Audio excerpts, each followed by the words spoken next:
Chapter 10. An Afterword.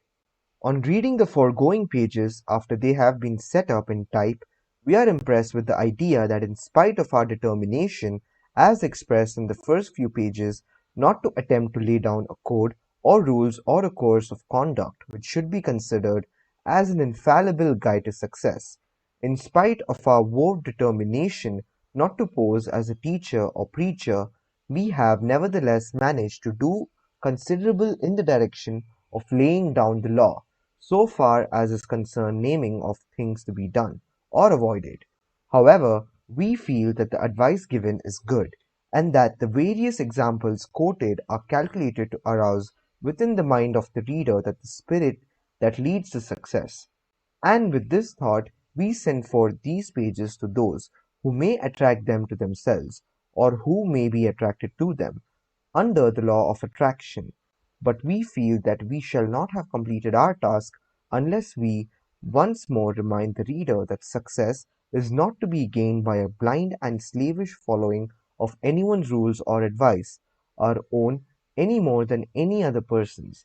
There is no royal road to success, no patent process by which the unsuccessful are to be magically transformed into captains of industry or magnates of Wall Street.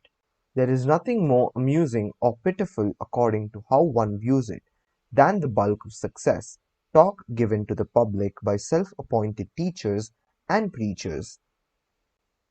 There is no one who can, in a few pages, point out to seekers after success an infallible method whereby each and every one may attain the success and attainment that their hearts crave. It is a cold, hard truth that each and every man must work out his own salvation in the matter of success. Rules and advice may greatly assist, and they undoubtedly do this, but the individual must accomplish the real work. He must carve out his own destiny, and there is no power above or below that will do the work for him if he refuses to perform it himself. The old saying that "God helps him who helps himself" is true in more senses than one. It is true in the sense that the higher aid seems to refuse to come to the assistance of one who is not willing to strike out for him and do his best. But it is true in another sense.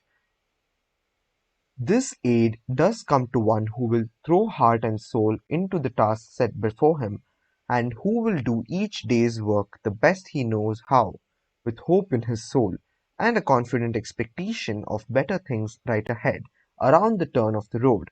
The wise man is the one who takes courageously the step right ahead of him, planting his foot firmly and confidently upon it, although he is unable to see further ahead. To such a one step after step is illuminated as he proceeds, and he reaches his goal, whereas the shrinking ones who have feared to take the obvious step because they could not see beyond it are still waiting for something to turn up. This waiting business is a poor policy, as Garfield said. Don't wait for something to turn up. Go out and turn something up. Take the step before you boldly and hopefully, and the next step will then appear. The thing to do is that which lies right before you to be done. Do it the best you know how, feeling assured that in its doing you will be making progress toward the better things for which your heart has been longing. New ideas come while you are in action.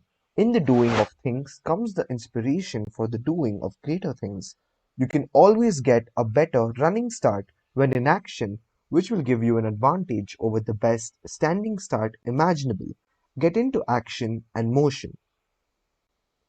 In this little work, we have endeavored to call your attention to something of far greater importance than a mere code of rules and general advice.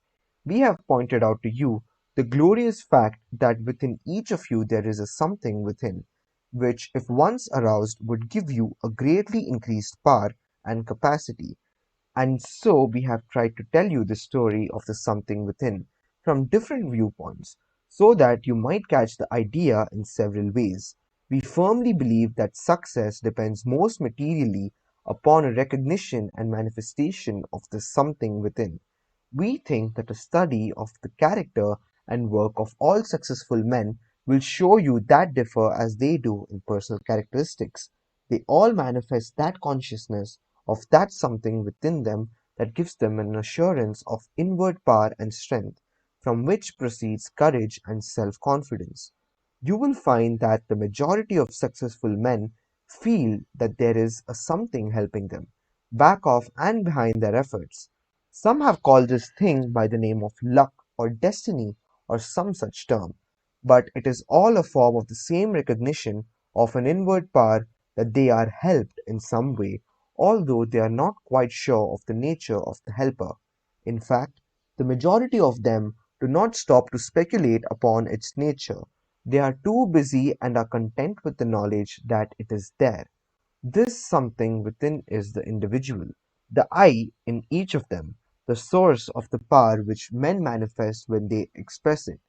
And this little book is written in the hopes that to many it may be the first step toward the recognition, unfoldment, and manifestation of this inward power. We earnestly urge upon you to cultivate this I am consciousness that you may realize the power within you.